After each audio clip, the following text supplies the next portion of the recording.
you lived your life in a bubble, literally a bubble of information, a bubble of perception, and someone's come along without any warning and popped the bloody thing.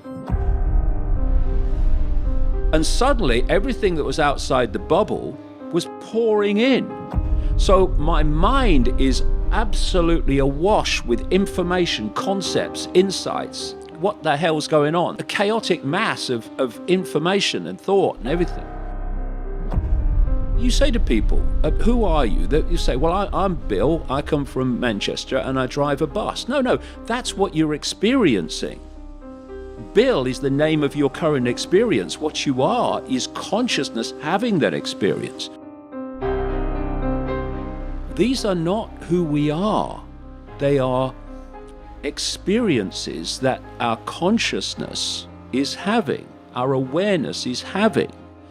And once you start self-identifying with the label, you start looking at yourself in terms of little me. I am my label. I am Ethel who works on the checkout at Tesco. That's all I am. No, you are an expression of infinite awareness having an experience called Ethel on the checkout. And this might seem like esoteric navel gazing, but it's not. It's a totally different way of interacting with the world, and it's a total different way of self-identifying yourself. Because when you say I am are, and the labels then follow, you are self-identifying with limitation. You're self-identifying, I am my experience. And if I'm born in Leicester in a working class council house, then that defines me. That's who I am. No, that's just where you were born. Mm. You have the potential to be whatever you want to be and whatever you choose to be. But what we've got now is a massive extension even of that, whereby your label is everything. Not only are people defining themselves by the labels, the world is increasingly defining them more than ever before by them. And this is where what we call today identity politics comes from, where it's not about what is right or fair or just, which is surely the way to look at anything. It's how does this affect my label? So people are constantly judging the world by how it affects their label, instead of saying, well, hold on a minute, never mind all that. Is it right? Is it fair? Is it just? No matter what label we're talking about, is it fair? Is it just? Is it right? And so what you have is a situation where we have developed this belief among increasing numbers of people, particularly young people through the universities and colleges, whereby you judge everyone by a group, and then you tag the group whether it's good or not good. So therefore, instead of seeing a world of individuals with individual thoughts, opinions, observations, you judge everyone by a group. All these things are within us, and experience brings them out. And if you don't have experience, often they don't come out.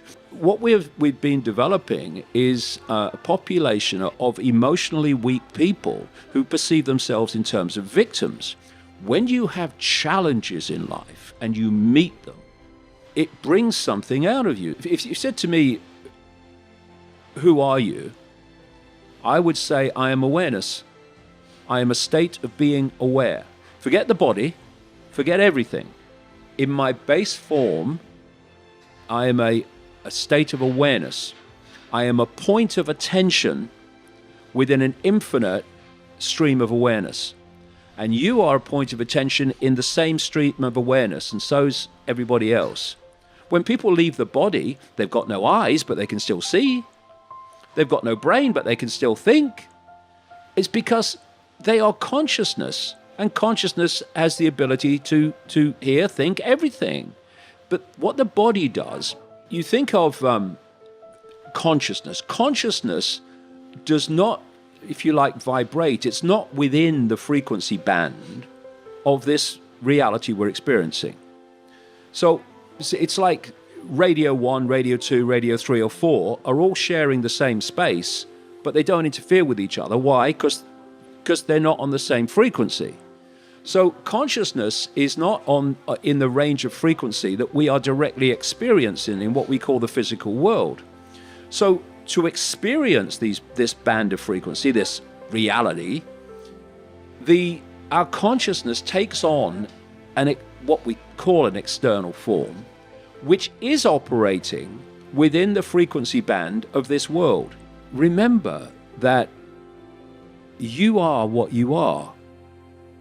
And what you are now can be something else whenever you choose to become the totality of what you are instead of the little me that you think you are. But if you look at it, the people who are abusing you, who are telling you you're not good enough, well, who the hell are they? Who are they? Who are they? Why do they matter? What the hell does it matter what they think about you? What does it matter? Oh, that person doesn't like you and gives you a hard time. Well, go and find someone else then.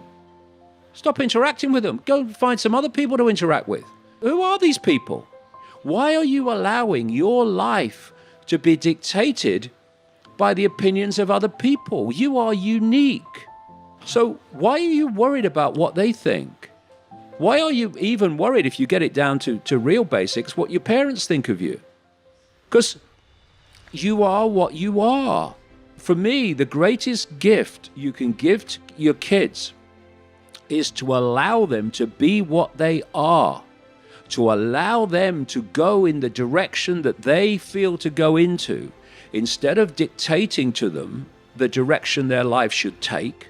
Oh, you can't do that, or you can't do that, or what will the neighbors think? I mean, what will the neighbors think? Who cares? Let them think what they like. It doesn't matter. And I'll tell you from experience, it really doesn't matter what people say about you, what people do about you, what people think about you, so long as you don't care. Once you care about what other people think about you, they have control of your life. That'll be the frickin' day. We're all individual expressions of the same consciousness, just having different experiences. And we should start supporting each other and seeing us all as one consciousness having different experiences, instead of self-identifying with all these bloody labels. Self-identifying with labels. Stop saying that's who I am. No, that's what you're experiencing. What you are is the awareness, the eternal state of awareness that is having the experience. And if you come from that point of view, the slings and arrows of outrageous fortune and outrageous abuse and Twitter storms are like, and? But if you identify with the labels, it becomes massive, it becomes all-encompassing. The world is controlled and humanity is controlled and controls itself and creates the very ground for which divide and rule is possible, which allows the few to control the many, through its obsession with labels.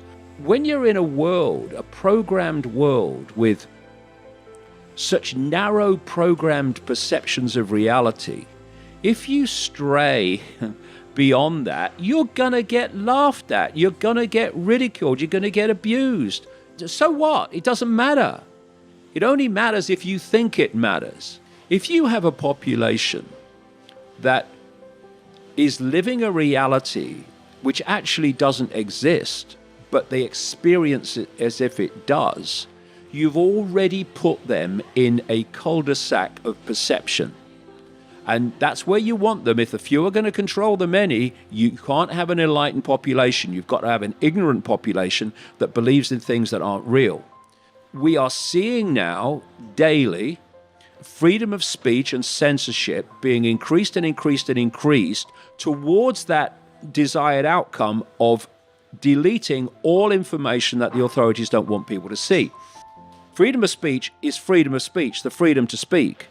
It's not freedom to speak what is acceptable, it's the freedom to speak. And once anyone is censored, freedom of speech is dead, because what's left is only what is acceptable to speak, and that's not freedom of speech. And then what they've done, and what they're doing all the time, is squeezing that acceptability, so freedom of speech gets narrower and narrower until it disappears altogether.